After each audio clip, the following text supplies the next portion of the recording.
নমস্কার, সুদীপঘাটা ফেসবুক পেজে আপনাদের স্বাগত। তো আজ এখন কিন্তু রয়েছি রাজনগর পশ্চিমে রয়েছি, বন্যা দুর্গত এলাকাতে রয়েছি। আজ কিন্তু সোনাখালী ফ্রেন্ড সার্কেল ও বড়মা মাল্টি স্পেশালিটি হসপিটালের উদ্যোগে আজ চলছে কিন্তু এই রাজনগর পশ্চিমে ফ্রি মেডিকেল ক্যাম্প এবং সঙ্গে ওষুধপত্র। আর রয়েছে দুপুরে প্রায় 400-ওর ওপর মানুষের দুপুরে রান্না করা খাবার তাদের মুখে তুলে দেওয়া এবং সঙ্গে একটি করে জলের বোতল। এই উদ্যোগ নিয়েই কিন্তু সোনাখালী ফ্রেন্ড সার্কেল কিন্তু এসে উপস্থিত হয়েছে আজকে এই রাজনগর পশ্চিমে। কিন্তু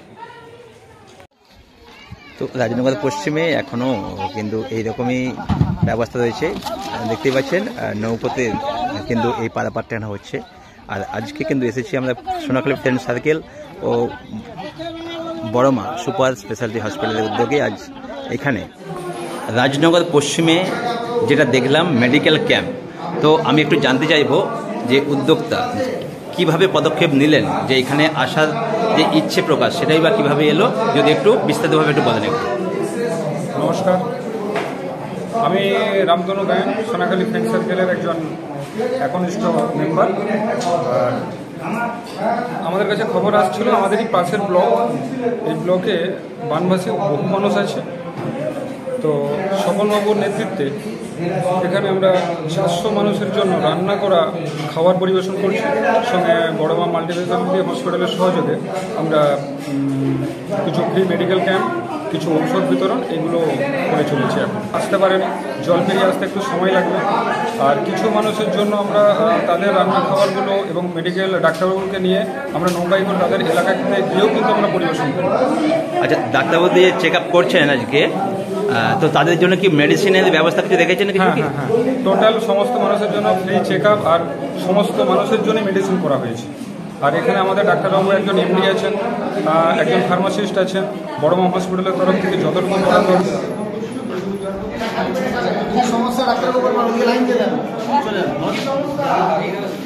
ভালো আছেন?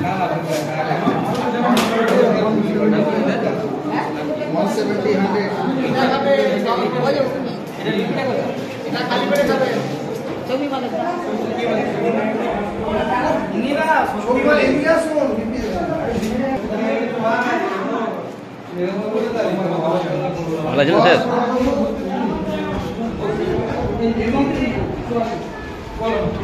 এবার তুলে নিই একটু।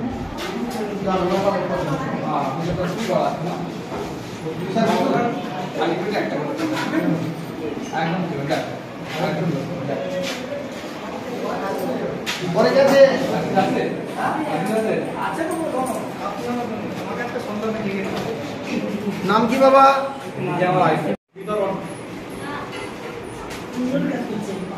বয়স কত বাবা?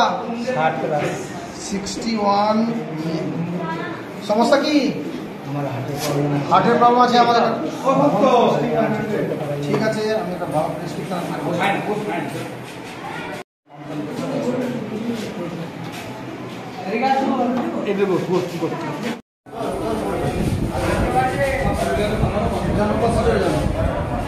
ওপাশে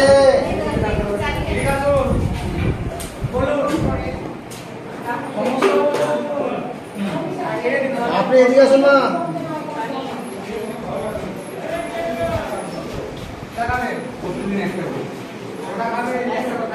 আপনার নাম? সন্ধ্যা ভিয়া।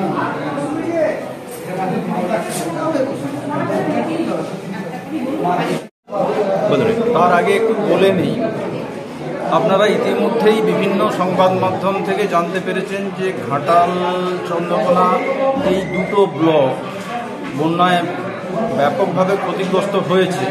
অনেকে এরকম বলেন যে প্রতি বছরই এরকম বন্যা হয়, এটা একটা স্বাভাবিক ঘটনা। তো আপনারা এসে নিশ্চয়ই দেখতে পাচ্ছেন যে এখানকার চিত্রটা কীরূপ। সরকারি যে পরিষেবাগুলো রয়েছে তারপরেও আমরা কথা বলছি না যে সরকারি পরিষেবার সমান্তরাল আমরা কোনো কিছু করছি।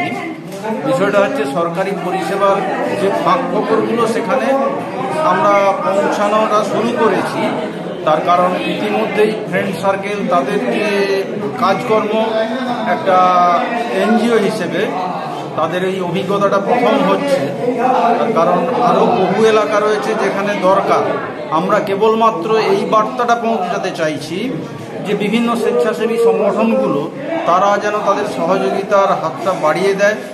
আজকে এই রাজনগর এলাকায় হচ্ছে ঠিকই, কিন্তু এই এলাকার মানুষ ছাড়াও পাশাপাশি গ্রামের মানুষজন এসেছেন। আর একটা বিষয় যে বন্যা ক্ষতিগ্রস্ত এলাকাগুলোতে মানুষ যে বেশিরভাগ সময়টাতে তারা জলের মধ্যেই তারা থাকতে বাধ্য হন, যার ফলে সেখানে স্কিন ডিজিজ থেকে শুরু করে এবং পেটের গণ্ডগোল, এছাড়াও ম্যালনিউট্রিশন তো আছেই। তো সেই সমস্ত বিষয়ে সচেতনতাটা সব থেকে জরুরি। পেশেন্ট যারা আসছে তাদের মধ্যে আমরা এইগুলো লক্ষ্য করব। বেশিরভাগ ক্ষেত্রে দেখেছি, তা আমাদের এই এলাকায় যারা গ্রামীণ চিকিৎসক যারা রয়েছেন, আশা দিদিমণিরা যারা রয়েছেন, বেশি জল বেড়ে গেলে তাদের পক্ষে বিশেষ করে মহিলাদের ক্ষেত্রে সার্ভিস দেওয়াটা অসুবিধা হয়। কিন্তু আমাদের যারা গ্রামীণ চিকিৎসক রয়েছেন তারা এক হাঁটু এক কোমর এমনকি সাঁতরে গিয়েও তাদেরকে পরিষেবা দেন। তো সেটা আপনারা জেনেছেন বিভিন্ন সময়ে। তা আমরা সেখানে ফ্রেন্ড সার্কেলের পক্ষ থেকে আমাদের এটা একটা ক্ষুদ্র প্রয়াস, আমরা এই বার্তাটা দিতে চাইছি যে আরও যে সমস্ত প্রতিষ্ঠানগুলো রয়েছে তারা যেন সহযোগিতার হাতটা বাড়ান এবং এসে এখানকার মানুষের যে দুর্দশা সেইগুলো তারা যেন তারা দেখতে পাবেন।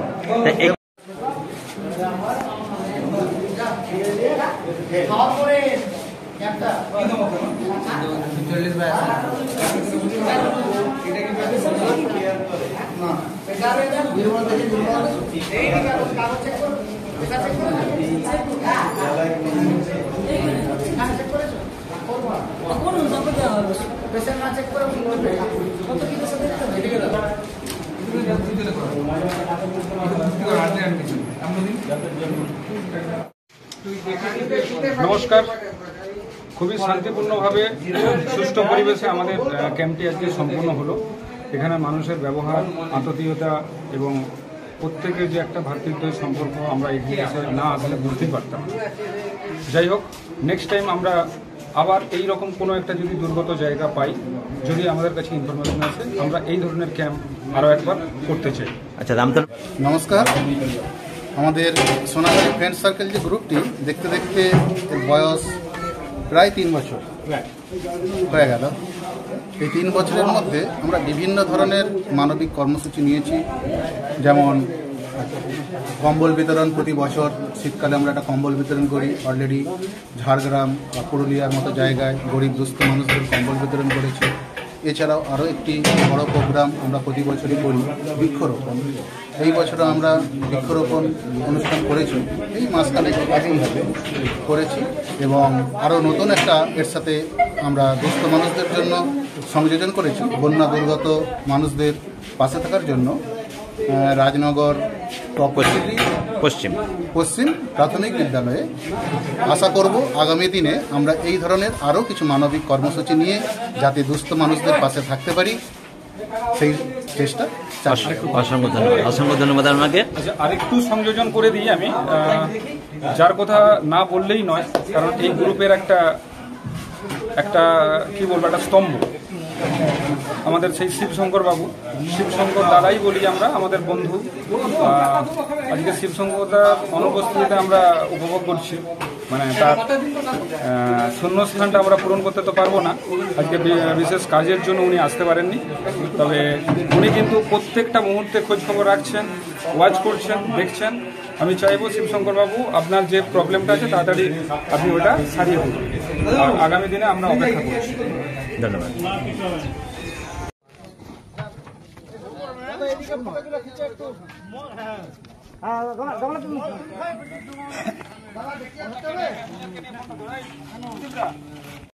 দিল্লিতে 2টি প্রোগ্রাম আমাদের প্রোগ্রাম, যেটা বললো এটা একটা বর্ষা রাখতেই হবে, প্রত্যেক বর্ষাতে কোথাও না কোথাও।